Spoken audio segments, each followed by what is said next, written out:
Bonjour à vous, bienvenue à l'école de guérison divine. Et aujourd'hui, nous allons lire Psaume chapitre 18, verset 4. Psaume chapitre 18, verset 4. Je m'écrie, loué soit l'Éternel, et je suis délivré de mes ennemis. Amen. Ça, c'est le roi David qui parle. Il dit, loué soit l'Éternel, et je suis délivré de mes ennemis. Lorsque vous remerciez Dieu, lorsque vous louez Dieu, lorsque vous adorez Dieu, Dieu vous délivre. C'est pour ça, moi, j'ai l'habitude de vous dire, écoutez, pratiquez ce que je vous dis. Écoutez, les choses que moi je vous dis dans mes vidéos, ce sont des choses que j'ai pratiquées moi-même. Ce sont des choses que j'ai mis du temps à comprendre moi-même. Quand je vous parle par exemple de la pratique de la présence de Dieu, quand je vous dis de vous mettre à genoux et de rester en silence devant Dieu, c'est des choses que moi-même j'ai eu du mal à comprendre. C'est-à-dire qu'à l'époque, je me rappelle au début de ma conversion à l'époque, je me mettais à genoux, je restais en silence devant Dieu et je remarquais les maladies quittaient mon corps. C'était à l'époque, je ne connaissais pas les livres sur la guérison. Je n'avais lu aucun livre sur la guérison. Je n'avais pas lu des livres de... Je ne connaissais même pas Kenneth Hagin encore. Je ne connaissais pas Kenneth Hagin, je ne connaissais pas Oral Roberts, je ne connaissais rien de tout ça. C'était au début de ma conversion. Parce que, moi, écoutez, quand j'ai commencé la prière, je faisais comme les mamans de l'église. Vous savez, parce que moi, quand j'ai appris à prier, c'était d'abord avec les mamans de l'église. Donc, quand j'étais dans l'église, je vois les mamans, elles crient. Elles sont fâchées là. Voilà. C'est comme si elles avaient mangé les fourmis, elles étaient là, fâchées, elles crient. J'ai dit, c'est peut-être comme ça qu'il faut prier. Bon, moi aussi j'ai commencé. Vous savez, c'est comme ça. J'ai commencé aussi à prier comme ça. Je me suis dit que c'était la prière. Mais moi-même, j'ai commencé à lire la Bible. J'ai commencé à lire des passages là où Jésus parle de la prière. Et je vois comment Jésus dit, quand tu pries, entre dans ta chambre, ferme la porte et prie ton Père qui est dans le lieu secret. J'ai commencé à me poser les questions. Moi, je suis allé voir les mamans. J'ai dit aux mamans que, mais enfin, les mamans de l'église là, vraiment... Bon, moi j'ai lu dans la Bible que Jésus a dit que quand tu pries, ferme ta porte. Mais Josué, tu connais rien, hein? Faut prier en criant. Quand tu es dans ta chambre et que tu cries beaucoup, c'est là où Dieu est là. C'est ce qu'elle me disait. Et le pire, c'est qu'il y avait même des papas qui étaient dedans. Il y avait un papa un jour, il prie pour moi, il vient me crier dans les oreilles. J'ai dit, mais... Bon, c'est parce que par respect, quoi, j'ai pas voulu parler. Il est là, il vient écrire. Alléluia! Non, dans mon oreille. J'ai dit, mais, tonton Gabin. Bon, puisque chez nous, bon, en Afrique, les papas, on les appelle les tontons. J'ai dit, mais, tu vas me percer le tympan? Tu vas me percer le tympan? Comment tu me cries à l'oreille comme ça? Il me dit, non, c'est comme ça qu'on prie, c'est comme ça qu'on prie. C'est ça la prière. Et quand il était chez lui, il voit un cafard. Il commence. Oh, esprit des ténèbres, je te brise. Mais non, en fait, même les enfants, même ses propres enfants riaient. Ils disaient que, non, papa, tu exagères. Tu exagères quand même. Le cafard. Mais tue le cafard, jette-le dehors. En fait, il y a des gens... Et c'est comme ça que moi j'ai appris à prier au départ. C'est comme ça que moi j'ai appris à prier. Donc moi j'étais comme ça avant. Tous les jours j'étais là, je dérangeais les voisins, je crie. Mais en lisant la Bible, moi-même je me suis rendu compte que non. Je ne vois pas Jésus faire ça dans la Bible. Je dis, c'est bizarre, hein. Je lis la Bible depuis là, mais je ne vois pas Paul faire ça, je ne vois pas Jésus faire ça. Je ne vois pas Étienne faire ça. Je ne vois pas l'apôtre Pierre faire ça. Après, j'ai lu le livre de l'Ecclésiaste. L'Ecclésiaste dit quoi? Il dit, lorsque tu es devant Dieu, fais attention aux paroles que tu dis. Ne parle pas beaucoup. Ne parle pas beaucoup. Et même l'Ecclésiaste va dire quoi? Il va dire que il y a du péché dans la multitude des paroles. Ça veut dire que lorsque quelqu'un parle trop, tu vas commencer à dire des choses mauvaises. Et il dit, tais-toi. Reste en silence devant Dieu. C'est là que j'ai commencé à faire ça. J'ai dit, ah, bon, je vais un peu essayer le truc là. Je vais un peu essayer. Donc, je priais Dieu. Je disais, Seigneur, sois béni, sois glorifié. Je louais le Seigneur. Je bénissais le Seigneur.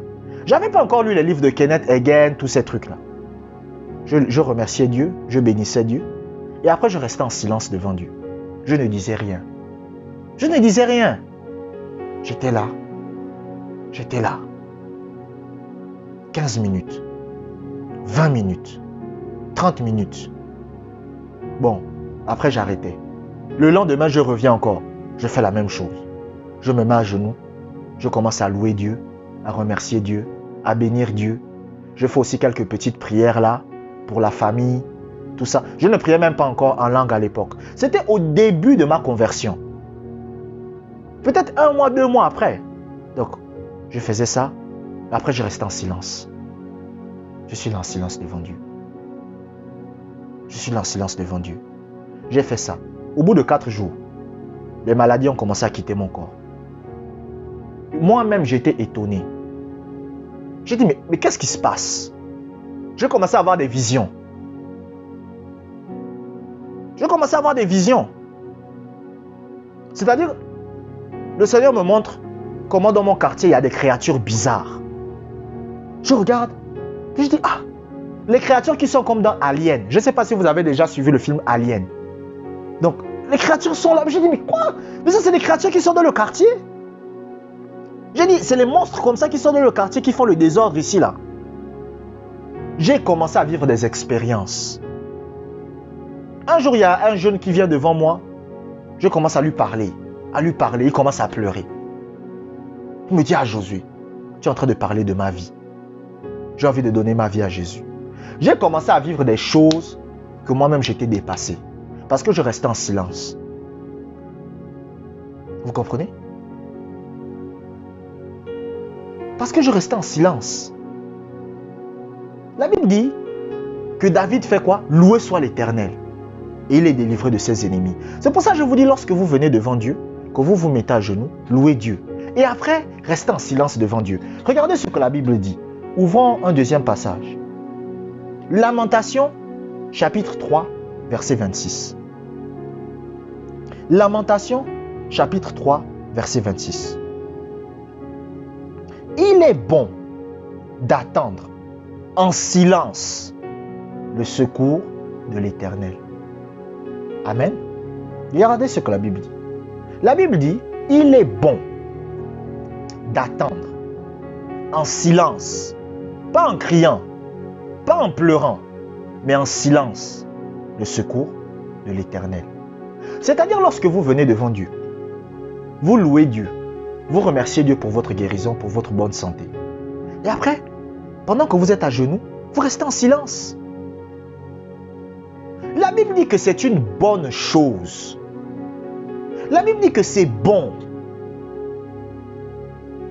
Et moi, c'est ce que j'ai pratiqué. J'ai pratiqué ça. J'ai pratiqué ça. J'ai commencé à avoir la bonne santé dans mon corps. Après, lorsque j'ai commencé à avoir la bonne santé, j'ai commencé à vivre des expériences. J'ai commencé à gagner des âmes. Même mes frères ont dit, Jésus est vivant. Jésus est vivant. Même mes frères ont dit ça. Quand j'étais dans mon quartier, à l'époque, j'étais dans mon quartier, les mamans venaient me chercher à la maison pour que j'aille prêcher l'évangile chez eux. Les mamans, elles venaient. Elles me disaient non, viens à la maison, tu vas prêcher l'évangile. Et je venais à la maison, je prêchais l'évangile. À l'époque, je ne connaissais pas encore tous les trucs de guérison divine, voilà. Vous comprenez? Je ne connaissais pas les histoires de la foi, la prière de la foi, tout ça. J'étais en train d'apprendre des choses, mais je pratiquais simplement la présence de Dieu. Donc je venais, je parlais aux gens, je parlais de Jésus, les gens donnaient leur vie à Jésus. Les gens donnaient leur vie à Jésus. Pourquoi? Parce que je passais du temps en silence devant Dieu. Ma vie de prière se résumait en 2 étapes. Non, en 3 étapes plutôt. Qu'est-ce que je venais? Je venais devant Dieu. Je remerciais Dieu pour beaucoup de choses. Après, si j'avais certains sujets de prière qui me tenaient à cœur, je les donnais à Dieu. Vous comprenez? Par exemple, je pouvais venir devant Dieu, je disais, Seigneur, je suis quelqu'un de très rancunier, aide-moi à ne plus être rancunier. Seigneur, donne-moi de la sagesse. Est-ce que vous comprenez? Seigneur, aide-moi à accomplir ta volonté. Une fois que je finissais ça, je restais en silence. Je me taisais. Je ne disais rien. C'est-à-dire si quelqu'un passait...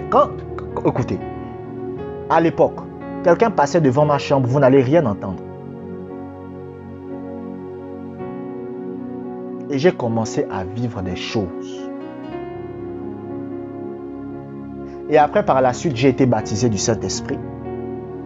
J'ai aussi commencé à prier en langue. Moi, j'ai été baptisé du Saint-Esprit. C'est bizarre, hein? J'ai été baptisé du Saint-Esprit pendant que je dormais. Je sais que c'est étrange. Vous allez vous dire comment c'est possible. Je vous dis, c'est bizarre. C'est-à-dire que moi, je dormais et je fais un rêve. Et dans le rêve, je vois un aigle géant qui est en train de descendre du ciel. Vous comprenez? C'est-à-dire, je suis en train de rêver, je suis allongé sur mon lit et le toit s'enlève. Le toit de la maison là où j'habitais, ça s'enlève. Et quand le toit s'enlève, je vois un aigle géant qui descend du ciel. Bon, moi j'ai eu peur. J'ai dit, mais ça c'est quoi ça? Quand l'aigle descend, l'aigle tombe sur moi. Quand l'aigle est tombé sur moi, je me mets à parler en langue. J'ai commencé. J'ai commencé à parler en langue. Et en même temps, je me réveille. Et quand je me réveille, je suis en train de parler aussi en langue. C'est comme ça que moi j'ai été baptisé du Saint-Esprit. Vous comprenez?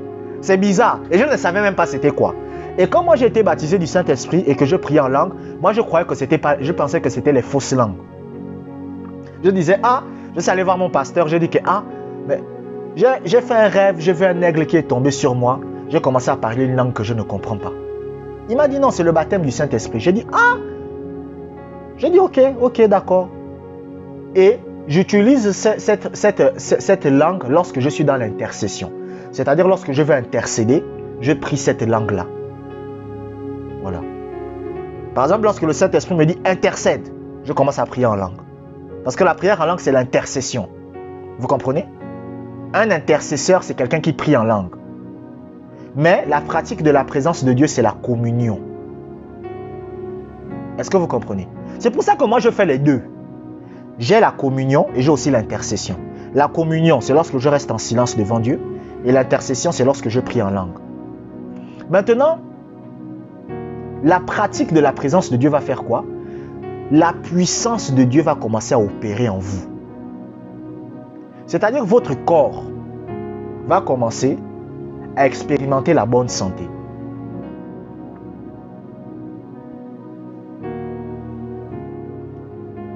C'était ça le secret de Moïse.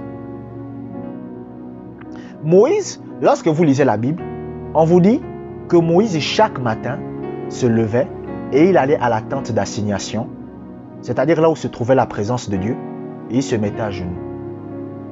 Vous comprenez? Et il restait là en silence devant Dieu. La Bible dit que c'est Dieu qui parlait à Moïse. Vous comprenez?